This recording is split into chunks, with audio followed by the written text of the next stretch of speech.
that trailer for Doctor Strange Multiverse of Madness looked super interesting. I was mad at the movie at the beginning. Because the trailer looked great, I thought. No, I was about the movie. Oh. Like, at first I was like, oh, that's a bait and switch. This is like a horror movie. But now I want to watch it. I'm going to watch it for Halloween. Like, it was a good movie. No. Yeah, after the fact, months later, I'm like, man, that was a good movie. I thought they just completely... It was just wild. I thought they completely wasted Doctor Strange. It felt like too much horror for a kid movie, but so over the top, it was a kid movie. It felt like that to me. Well, it entered too much into the mystical realm. That's the way Thor: Love and Thunder was to me. I felt like the movie was just a giant big joke. It was. It was a big joke, and it could have been... So you did end up watching it after I told you it sucked? I sat down and watched the first hour and 10 minutes of it. And I looked at my wife right about the time we'd seen too many of the screaming goats. And I was like, okay, if it's a big joke for kids. She's like, it's a kid's movie. And she goes, yeah, but there's so many themes that should not be in a kid's movie. Yeah. So it can't be a kid's movie because it's too creepy for kids. But it is a kid's movie because it's not adult enough for adults. I felt that same thing about... Multiverse of Madness. There was no character development for Doctor Strange at all, and they completely misused Wanda. Like, they took a beloved character from the original Avengers and just made her make ridiculous choices that made no sense whatsoever.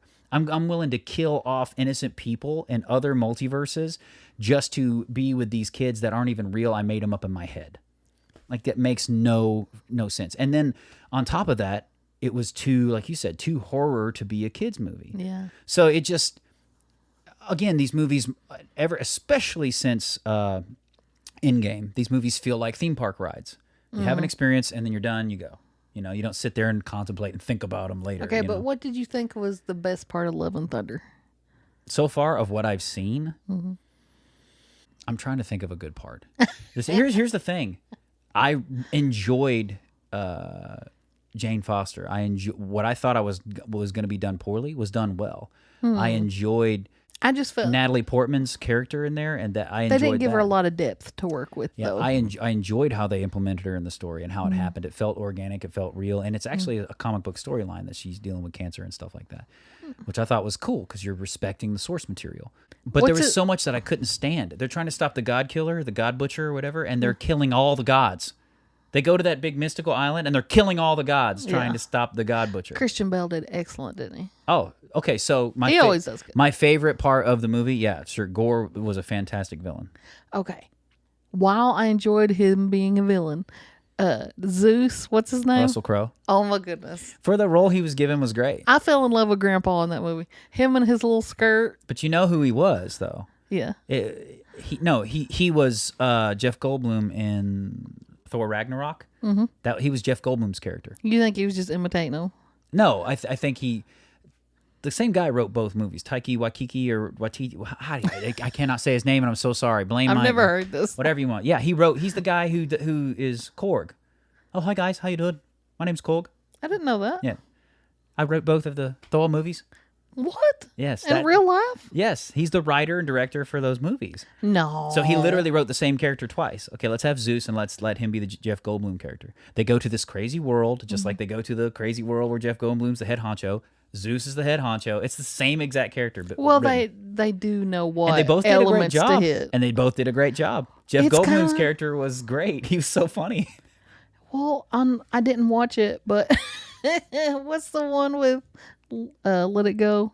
The cartoon? Frozen. Yes, Frozen. What's the little snowman? Oh, yes. There's always got to be a main character's comedic relief. They're just playing really hard at it because they're Disney now. Yeah. And so Marvel's on the Disney script plan. It's particularly obvious in this because the same writer-director, he did Ragnarok, and Ragnarok was fantastic. And then they did this movie, and they made fun of everything that actually meant so much in the other movies. They turned the Infinity Gauntlet into an ice cream shop. This has just turned into a Marvel criticism. I'm sorry. Yeah. Okay. So, anyways, take it with a grain of salt because I'm someone who has no children. I think I would let them watch whatever, but I would have conversations with them later. Yeah. Like, it doesn't bother me that Disney's being evil because I feel like my influence is more than a cartoon.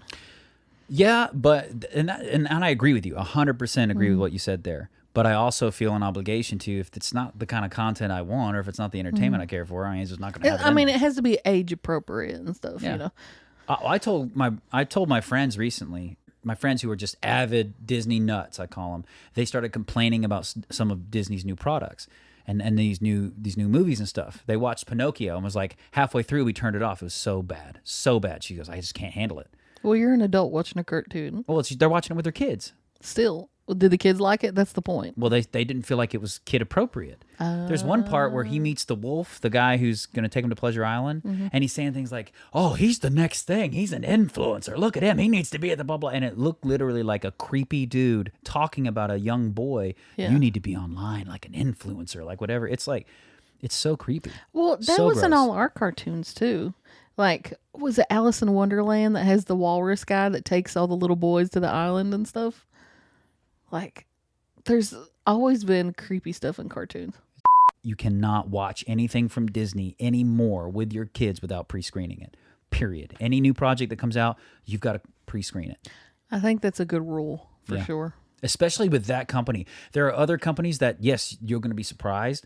Like DreamWorks is going to come out with something and I'm going to be like, whoa. But I don't feel like with them, the hesitancy where I can't just go watch a DreamWorks movie with my kids the way I do with Disney now. Because I feel like their agenda is on full display. They've got an ideology they want to push. They don't care.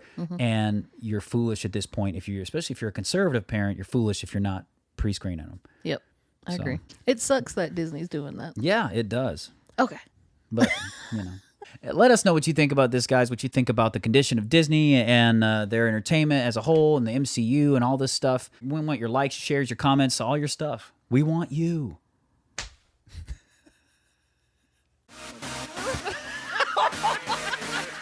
If you like this clip from the Not Gospel Studios YouTube channel, don't forget to share. Click on one of the other links and videos. You can find them here and subscribe. I think it's down here. Tell your friends about us. Tell them that it's healthy, that it's vegan, and all of those things. Keep being awesome, because that's how God made you.